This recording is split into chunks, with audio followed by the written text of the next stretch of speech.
ব্যস্ত হৈ থকাটো মোৰ একেবাৰে প্ৰয়োজনীয় নহয় মোৰ কাৰণে। আৰু যিসকলে সময় মনমোহন অসমৰ গায়ক ছিংগাৰ যাক আমি ভিকু কশ্যপ আৰু নীল আকাশ বুলি জানো, ঘণ্টা ছিংগাৰ কেলা জুবিনদাৰ ভৰি ধোৱা পানীৰ যোগ্য নহয় নীল আকাশ আৰু ভিকু কশ্যপ। আমাক কোনে মাৰে, কোন পুলিচে মাৰে চাওঁ। তো তাতে মানে ষ্টুডেণ্টবিলাক বহুত অত্যাচাৰ কৰি আছে। CJP জিন্দাবাদ, CJP জিন্দাবাদ, CJP জিন্দাবাদ, CJP জিন্দাবাদ। হে গাইছ, welcome to my YouTube channel. তো গাইছ, আজি আৰু আহি গ'লো নতুন ভ্লগৰ সৈতে। তো আচলতে এইটো ভ্লগ ভিডিঅ' নহয়, তো এইটো এটা কিবা ডিছকাছৰ ওপৰত ভিডিঅ'টো হ'ব। তো বহুত দিন মানে ভিডিঅ' বনাইছোঁ, সেই উপলক্ষে আজি ভিডিঅ'টো বনালোঁ। তো গাইছ, বৰ্তমান আপোনালোকে গমেই পাইছে দিল্লীত হৈ থকা প্ৰতিবাদটো। তো প্ৰতিবাদটো কি কাৰণ হৈছে? ছাত্ৰ ছাত্ৰীসকলক ন্যায় লাগে। কিয় ন্যায় লাগে? নিট পৰীক্ষাৰ পেপাৰ বহু বছৰ ধৰি লিক হৈ আছে। তো তাৰে ওপৰতে আজি ভিডিঅ'টো বনাম। তো একদম ভিডিঅ'টো কণ্টিনিউ কৰিম। আৰু এই ভিডিঅ'টো চবতকৈ ইম্পৰ্টেণ্ট কথাটো হ'ল আমাৰ দুটা মনমোহন অসমৰ গায়ক ছিংগাৰ যাক আমি ভিকু কশ্যপ আৰু নীল আকাশ বুলি জানো, ঘণ্টা ছিংগাৰ কেলা, ইয়াতে সেই ষ্টুডেণ্টখিনিক লৈ কি কথা কৈছি, CJPক লৈ কি কথা কৈছি, আপোনালোকে একবাৰ ভিডিঅ'টো চাওকচোন। সিহঁতৰ কিবা কক্ৰোচ কিবা ওলাই থাকে যে, ভাল কি হয় এইটো একচুৱেলি? মানে চৰকাৰ বিৰোধী নে কি আমি ক'ব নোৱাৰো এতিয়া। আচ্ছা, একোৱেই নাজানো মই মানে কিবা এটা কক্ৰোচ ময়ো কক্ৰোচ জইন কৰিলোঁ। কোনোবাই মই কিবা নতুন মানে হেৰি ওলাইছে নেকি ভাবিছোঁ। মই কিনো ক'ম, আচলতে যাৰ যাৰ সময় আছে এইবিলাকত ব্যস্ত হৈ আছে। আমি বেলেগ কামত ব্যস্ত হৈছোঁ। মই মোৰ ঘৰ চম্ভালিছোঁ, মই চাকৰি কৰোঁ, মই গানত ব্যস্ত হৈ আছোঁ।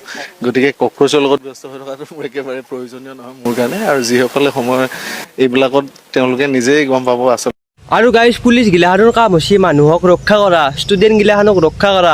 কিন্তু কেইটামান টকাৰ লোভত পুলিচ গিলাখনে ছাত্ৰ ছাত্ৰীসকলক কেনেকৈ কোবাইছি, সেয়াতো জানো চলি পুলি নাহে। তো চাই লওক একবাৰ ভালকৈ কেনেকুৱা এটা লেভেলত কোবাইছে ষ্টুডেণ্টবিলাকক। I've searched for you all my life, cast out like a shadow, racing towards. তো গাইজ, CJPৰ জন্ম হৈছিল 2026 14 মে তাৰিখে। তো CJPৰ মেইন উদ্দেশ্য হৈছে ছাত্ৰ ছাত্ৰীসকলক ন্যায় দিয়াৰ কাৰণে। CJPৰ কোনো মেইন উদ্দেশ্য নাই যি দেশৰ বিৰোধিতা কৰা, কোনো পাৰ্টিৰ বিৰোধিতা কৰা। কেৱল ছাত্ৰ ছাত্ৰীসকলে যাতে ন্যায় পায়, নিট পৰীক্ষাৰ পেপাৰ যিখিনি লিক হৈ আছে সেই বস্তুটো যাতে আৰু কোনোদিনে নাহে। তো সেই উপলক্ষে মানে আপোনাৰ যোনটো ভাৰতৰ মন্ত্ৰী আছে মেইন উপাধ্যক্ষ আৰু শিক্ষা বিভাগৰ, তো সি মানে ৰিজাইন ল'ব লাগে। তো সেই তাৰ কাৰণে মানে সি যেতিয়াৰ পৰাই মানে এই উপাধ্যক্ষটো লৈছে শিক্ষা বিভাগৰ, তাৰ হোৱাৰ পৰাই মানে এই পেপাৰ লিকটো হৈ আছে নিট পৰীক্ষাৰ। তো সেই বস্তুটোৰ কাৰণে মানে এই CJP সংগঠনটো গঠন কৰা হৈছিল। তেওঁ কোনো মেইন উদ্দেশ্য নাই সিহঁতৰ যি ৰাষ্ট্ৰৰ বিৰোধিতা কৰা, দেশৰ বিৰোধিতা কৰা, কোনো পাৰ্টিৰ বিৰোধিতা কৰা। বহুত মানুহে কৈছে CJP BJPক হেৰি কৰি আছে, টাৰ্গেট কৰি আছে, কংগ্ৰেছক টাৰ্গেট কৰি আছে। তো এইগিলা একদম চব মিছা কথা। CJPৰ মূল লক্ষ্যই হৈছে আপোনাৰ ছাত্ৰ ছাত্ৰীসকল পেপাৰ লিকৰ ক্ষেত্ৰত ন্যায় দিয়ে। আমাৰ মহান ইনফ্লুৱেঞ্চাৰ, ইউটিউবাৰ, তাৰপিছত ডাঙৰ মন্ত্ৰী, সেয়াতো একো খবৰে নাই। তো আমাৰ অসমৰ কেতিয়াও খবৰ নাই। অসমৰ কোনো এটা যদি ইউটিউবাৰ হওক, ইনফ্লুৱেঞ্চাৰ হওক, কাৰোবাৰ যদি খবৰ থাকিলে হয়, আপোনালোকে দেখাই পাইছে ভিকু কশ্যপৰ কথা, নীল আকাশৰ কথা। ইয়াতে কত কিমান ডাঙৰ বোলে গায়ক আছিল। তো এনেকুৱা কথা ক'ব লাগিব বুলি, এনেকুৱা কথা যে ক'ব চবেই ভবা নাছিল, আশা কৰা নাছিল। যদি আজি জুবিন দা থাকিলে হয়, জুবিন দাই এই প্ৰতিবাদটোৰ হয় ন্যায় মাতিলে হয়, আৰু জুবিন দাই দিল্লী পৰ্যন্ত গেলা হয় এই প্ৰতিবাদটোৰ কাৰণে। তো জুবিন দা আজি নহয়, আমাৰ মাজত বেয়া লাগছে। তো জুবিন দাৰ দৰেতো গায়ক ইয়াতে আচলতে জুবিন দাৰ নীল আকাশ, ভিকু কশ্যপ। জুবিন দাৰ ভৰি ধোৱা পানীৰ যোগ্য নহয় নীল আকাশ আৰু ভিকু কশ্যপ। তো গাইছ, এই প্ৰতিবাদটো চলি আছে দিল্লীত।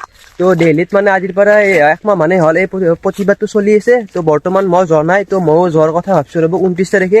তো মোৰ লগত মানে ৰাকেশ জুনিয়ৰো যাব, মানে আমি দুয়ো যাম বুলি ভাবিছোঁ। তো চাওঁ কি হয়। তো তাক বৰ্তমান মই খবৰ দিয়া নাই। সি মানে যোৱাৰ কথা কৈছিল সিদিনাখনে ভিডিঅ' এটাত। তো মানে সি তাৰ লগতে ময়ো যাম, সেনেকৈ যাম বুলি ভাবিছোঁ। তো চাওঁ নহয় আমাক কোনে মাৰে, কোন পুলিচে মাৰে চাওঁ। তো তাতে মানে ষ্টুডেণ্টবিলাক বহুত অত্যাচাৰ কৰি আছে। তো ষ্টুডেণ্টবিলাক কিছুমানক গুলী চালনাও কৰিছে, পুলিচো জোখানি লাঠি থাকে, তাতে গজাল হেৰি কৰি কিনে ষ্টুডেণ্টক কোবাইছে। তো কেনেকুৱা এটা ঘটনা হৈছে আপোনালোকে একবাৰ ফিল কৰক। একবাৰ ভিডিঅ'গিলাত আপোনালোকে দেখা পাইছে চাগে। ইনফ্লুৱেঞ্চাৰ হওক, ইউটিউবাৰ হওক, চব হৈছে দালাল। তো দি থৈছে নাই ইয়াতক, সেইকাৰণে মানে মোক বন্ধ কৰি থৈ দিছে, মানে মুখতে পইচা মাৰি থৈ দিছে। সেইকাৰণে একো এটা ক'ব পৰা নাই।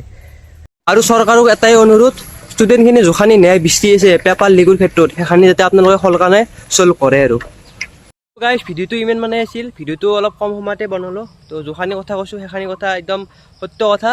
তো উচিত হৈ আমি সদায় মাত মাতিম। তো জয় অসম, ধন্যবাদ।